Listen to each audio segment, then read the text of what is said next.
mga ka-backyard! Welcome back sa panibago na naman nating episode dito lang sa JBM Aquayard.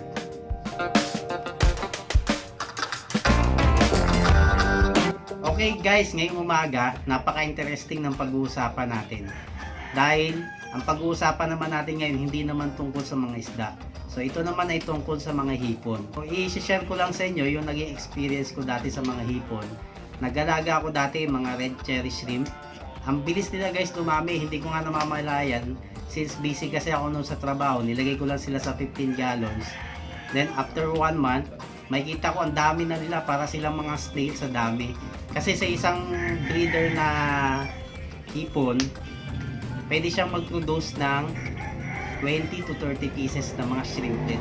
Imagine nyo yun guys, kung meron kayong 10 breeder na mga female na malalaki, so sa 30 pieces, meron na kagad kayong 300 dun sa isang tank lang na yun. So napakaganda niyang alagaan dahil hindi lang yun, mataas din yung market value niya, tsaka mabenta rin siya sa market. So meron siyang market talaga.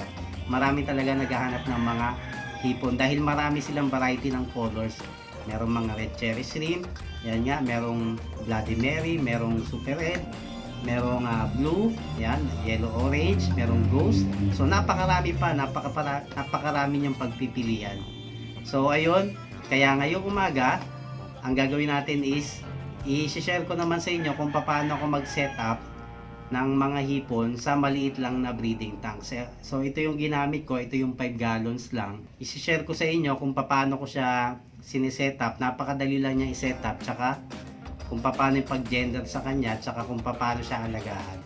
So yun guys, huwag kayong aalis dahil napaka-interesting ng pag-uusapan natin ngayon.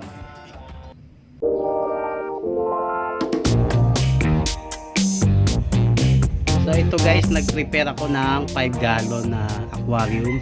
Pag nagbe-breed tayo ng hipon sa maliit na tank, ito yung ginagawa kong procedure sa pagbe-breed ng hipon sa maliit na tank. Okay, meron akong 5 gallons dito na aquarium. Then, ito yung aking stock water. So, lagi natin tatandaan, pag magsiset up tayo ng breeding tank, kahit ano pa man yan, laging stock water ang gagamitin natin. So, ilalagay ko na muna yung tubig.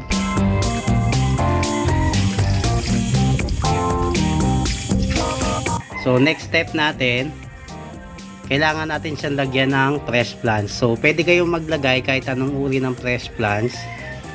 Kasi itong fresh plants ay napaka-essential pagka mag-breed tayo ng mga hipon. Dahil ito yung magsisilbi nilang bahay.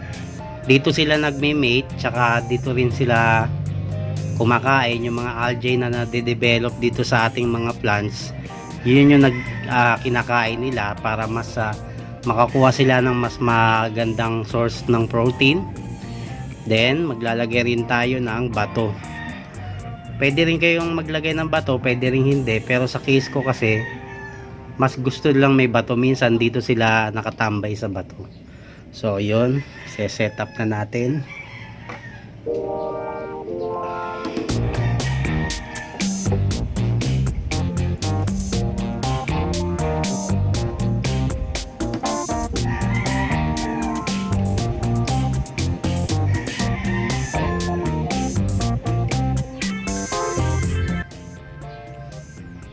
Ganyan lang guys kasimple yung pag setup ng breeding tank ng mga hipon. Ayan, kailangan nyo lang ay halaman tsaka rocks. Pwede kayong maglagay ng substrate, pwede rin kayong hindi na maglagay. Pag mag-water change tayo, pasalok lang yung gagamitin natin. So pag mag-water change tayo, sasalukin natin yung tubig ng ganyan. Then pagkalahati na, tsaka tayo lagay ng panibago. Kasi pag gumamit tayo ng siphon, maliliit masyado yung mga shrimplet, possible yun na mahigop nung siphon natin. Kaya sa akin, sa case ko, hindi ako gumagamit ng siphon pag mag-water change ako sa kanila.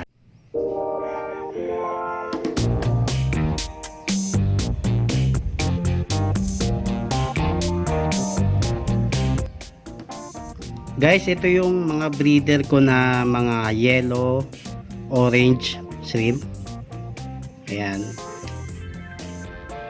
So ito yung napili kong i-breed dahil mas maganda ang value nito sa market. Ang bentahan nito sa market, pagkakaalam ko lang, pinakamura nito is 70 pesos, pinakamahal niya is 150 pesos.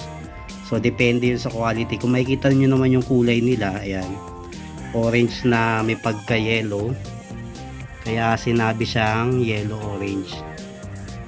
So, then sa pag gender naman ng gantong klaseng hipon, kung mapapansin nyo, mas malalaki yung mga female kesa dun sa male.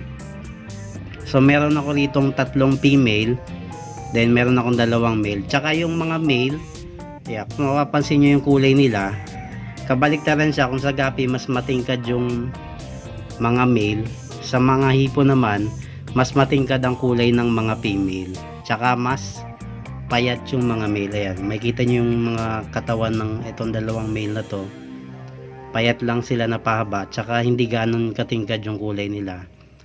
Unlike dito sa mga female, ayan, talagang magaganda yung kulay nila, tsaka mas matitingkad sila.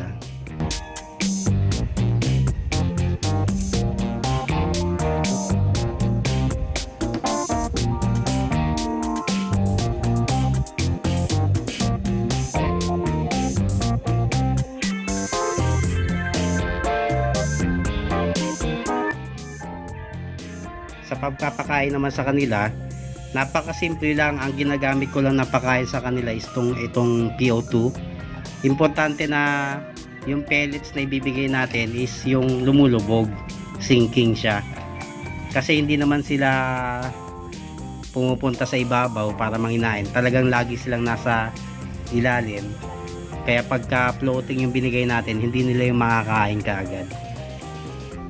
Regarding naman guys sa aerator, kung mapapansin nyo, itong ginawa kong setup, wala siyang aerator. Ang mga hipon naman kasi, pwede silang mabuhay kahit walang aerator, as long as lalagyan mo sila ng live plants.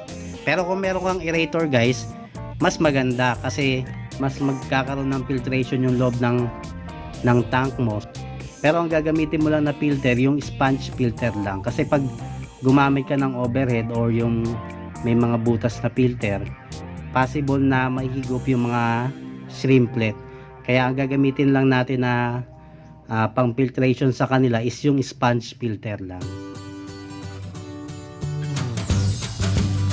Ganito lang kadali mag setup ng breeding tank ng mga hipon.